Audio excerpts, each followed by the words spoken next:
Moi, personnellement, j'avais une certitude en sortant de mon doctorat, c'est que je ne voulais pas me confiner sur un domaine. Ça, c'était clair. Je voulais absolument voir tout un tas de choses diverses et variées au sein d'une structure. Et donc, le poste de chef d'entreprise me correspondait parfaitement. Gisèle Caillonbach, son doctorat en sciences des matériaux en poche, avec une spécialisation en céramique, a repris cet atelier de prothèses dentaires depuis octobre 2006. Elle avait un bagage conséquent, mais peu de connaissances en prothèses dentaires. J'ai une culture de base, avant mon doctorat, de maîtrise de matériaux, licence de chimie, j'avais fait médecine. Et donc tout ce qui était matériaux m'intéressait particulièrement, aussi bien les métaux que les polymères, tout ce qui est plastique, etc. et les céramiques naturellement. Ma culture qui est issue en partie, même si elle est minime, de la médecine, m'a attirée vers le biomédical. Et j'ai souhaité intégrer le dentaire par choix aussi, puisque je suis sculpteur de loisirs. Et il est quand même connu et reconnu que la sculpture, c'est une activité que l'on fait beaucoup au sein d'un laboratoire de prothèses dentaires. Évidemment, moi, je ne suis pas à la cheville. Être à la cheville, ça veut dire faire les pièces soi-même. Je fais quand même des plâtres. C'est un début et c'est vraiment la base du travail, il paraît, et ça je l'ai constaté. Mais par contre, je m'appuie sur des compétences conséquentes et des prothésistes expérimentés.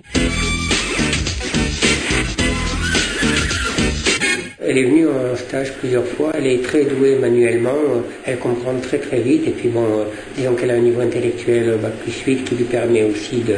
Elle est ingénieure céramiste avant tout, ingénieure céramiste industrielle. Et tout cela lui permet de voir l'avenir avec optimisme.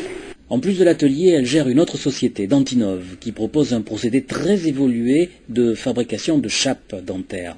Ce procédé innovant, économique et non polluant a permis de conforter la reprise. Lorsqu'on a repris le laboratoire, on a repris 3 employés. Aujourd'hui, nous sommes 6 sur le laboratoire, bientôt 9, dont un qui arrive dans 15 jours. Et sur la partie Dentinov, qui est la structure innovante qui travaille sur le procédé laser de prototypage rapide, nous sommes 3. 12 personnes constituent donc le noyau autour duquel grandissent les 2 structures et les projets d'agrandissement sont déjà là. Elle a été accompagnée et soutenue par toutes les instances financières et de conseil.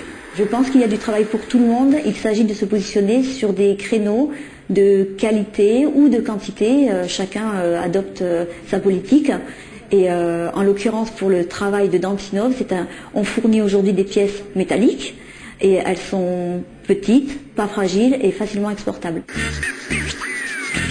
Grâce à ce type de procédé, à Limoges, on peut concurrencer des pays importateurs de pièces de qualité à réviser, enfin à surveiller, sans proximité comme les pays d'Asie et qui aujourd'hui dans le métier est un fléau. Dentinov est un exemple de ce que peut concrètement apporter la recherche, mais il faut la combiner au métier de chef d'entreprise. Celui-là ne s'apprend pas mais se vit, et visiblement, Gisèle l'a dans la peau.